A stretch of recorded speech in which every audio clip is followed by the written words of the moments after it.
Hello students, हमने अपने पिछली वीडियो में किए थे सेल के पार्ट्स किए थे। आज हम पढ़ेंगे सेल ऑर्गेनल्स के बारे में। सेल ऑर्गेनल्स होते क्या हैं?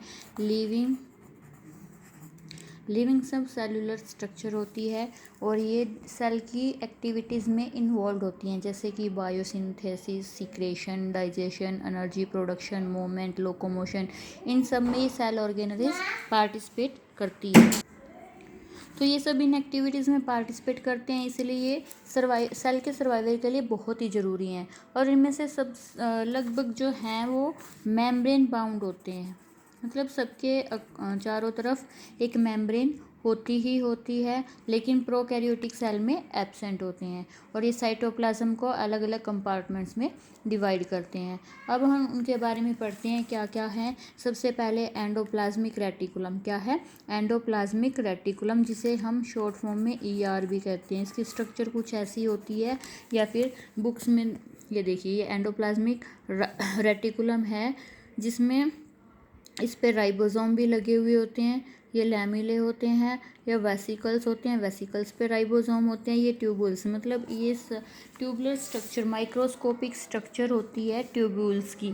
ठीक है, ब्रांच्ड होते हैं, विदाउट ब्रांच भी हो सकते हैं, राइबोसोम के साथ भी हो सकते हैं और बिना राइबोसोम के साथ भी हो सकते हैं। जो सिस्ट्रेनी हैं वो क्या हैं? टू लेयर्ड होते हैं और राइबोसोम के साथ जुड़े हुए होते हैं। वेसिकल्स होते हैं जो साइटोप्लाज्म में होते हैं। और जो एंडोप्लाज्मिक रेटिकुलम है वो 2 टाइप का होता है। ट्यूबुलर नेटवर्क होता है, 2 टाइप का होता है।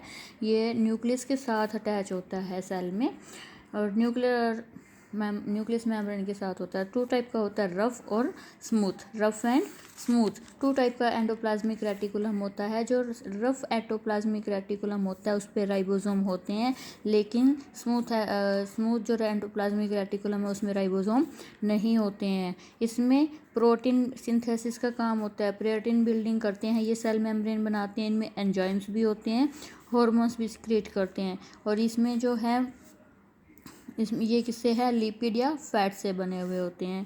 ठीक है, चैनल होते हैं ये प्रोटीन्स के लिए, प्रोटीन के सिंथेसिस के लिए ये चैनल होते हैं। तो इनका मेन फंक्शन क्या है? सिंथेसाइजेशन ऑफ प्रोटीन। नेक्स्ट आता है राइबोसोम। राइबोसोम भी कहाँ होते हैं? साइटोप्लाज्म में होते हैं। साइटोप्लाज्म में होते हैं, एंडोप्लाज्मिक रेटिकुलम में। इनके मेम्ब्रेन नहीं होती है राइबोसोम के, और इनका काम भी प्रोटीन सिंथेसाइजेशन होता है। इनको प्रोटीन फैक्ट्री भी कहते हैं, प्रोटीन फैक्ट्रीज। और इंजन ऑफ सेल भी कहते हैं। किसको कहते हैं? राइबोसोम को कहते हैं। Next is Golgi apparatus. जो गोल्गी अपरेटस है वो माइक्रोस्कोपिक होता है, लेकिन ये प्रोकैरियोट्स में नहीं होते हैं, मैच्योर स्पर्म में भी नहीं होते हैं, और मैमेलिन RBC में नहीं होते हैं। बाकी सभी यूकैरियोटिक सेल में ये होते हैं। इसका नाम गोल्गी अपरेटस क्यों पड़ा? क्योंकि इसको डिस्कवर किया था कैमिलो गोल्गी ने 1898 में इसे डिस्कवर किया था, इसीलिए इसको गोल्गी अपरेटस भी कहते हैं। इनकी स्ट्रक्चर कुछ इस टाइप की होती है, ये लूप्स बने हुए होते हैं यहाँ पर। और ये क्या होता है? फ्लैटेंड होता है, मेम्ब्रेन बाउंड होता है, सैक जैसी स्ट्रक्चर होती है इसकी, वेसिकल्स होती है, इस पर सिस्टर्न्स होते हैं।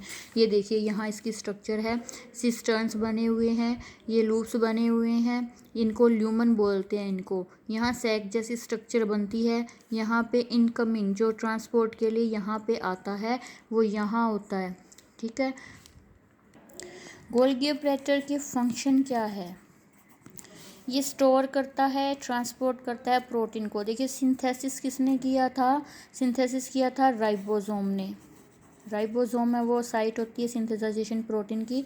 इसका फंक्शन क्या है? उस प्रोटीन को स्टोर करके रखना और ट्रांसपोर्ट करना साइटोप्लाज्म में, साइटोप्लाज्म के बाहर या साइटोप्लाज्म के अंदर उसको ट्रांसपोर्ट करना।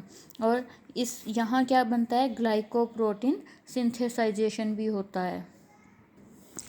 इसे पैकेजिंग मेम्ब्रेन भी कहते हैं, क्योंकि एंजाइम्स, म्यूकस, हॉर्मोन्स, इन सबको ये इकट्ठा करके रखता है। लाइसोसोम के फॉर्मेशन में भी ये हेल्प करता है। नेक्स्ट वीडियो में हम रिमेनिंग जो ऑर्गेनल्स रह गए हैं उनके बारे में पढ़ेंगे। Okay, thank you.